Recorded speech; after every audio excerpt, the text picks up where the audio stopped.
greater joy can come of greater freedom. Empowered individual choice is a foundational principle of becoming like our heavenly parents, and also part of our stewardship.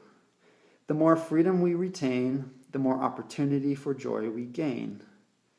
Being able to choose for ourselves, or being able to choose for themselves God's same path, is essential for their children to be able to become like them. We cannot achieve this end without individual freedom. So this is a principle that is pretty much an American principle. It's like freedom, or, give me freedom, or give me liberty, or give me death. Yeah, that's pretty American.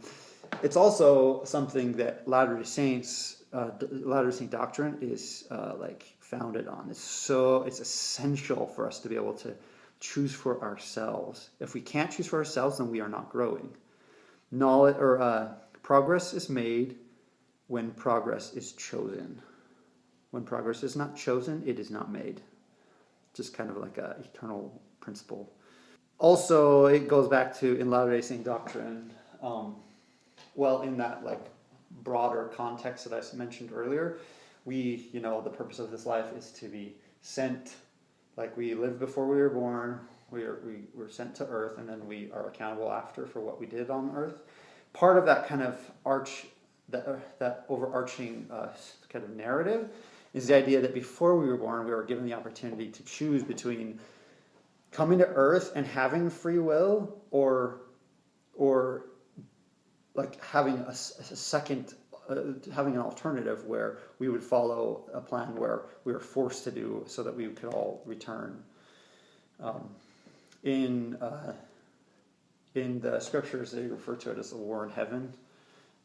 It talks about it in Revelation, I think. Also is often referred to in Latter-day Saint scripture.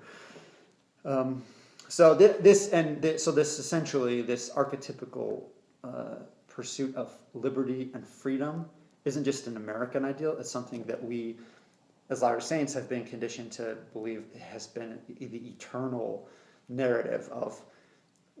So in the early, or in we call it the pre-earth life, there were two plans. One, the initial plan that God wanted was that we come to earth with freedom to choose. We grow from our mistakes, or lose out because of our mistakes if we don't change.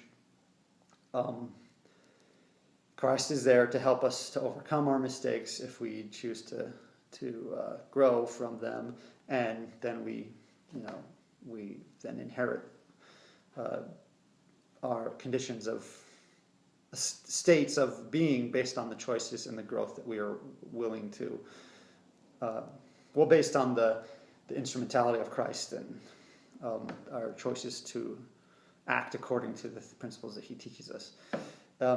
But Satan, or Lucifer, had the alternative plan, which was to take away our choice and to have us come to earth without an ability to direct for ourselves, and with the assumption that we would be able to return without having to have anyone be lost.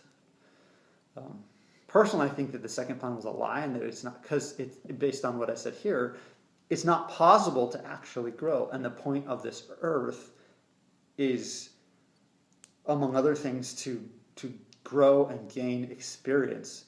And because in order to become like our parents, our heavenly parents, we have to grow through the very processes that they grew through.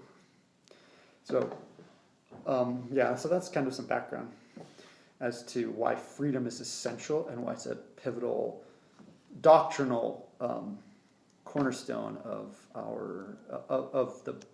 my. So essentially, in context with creativity, you have to be in control of your own decisions.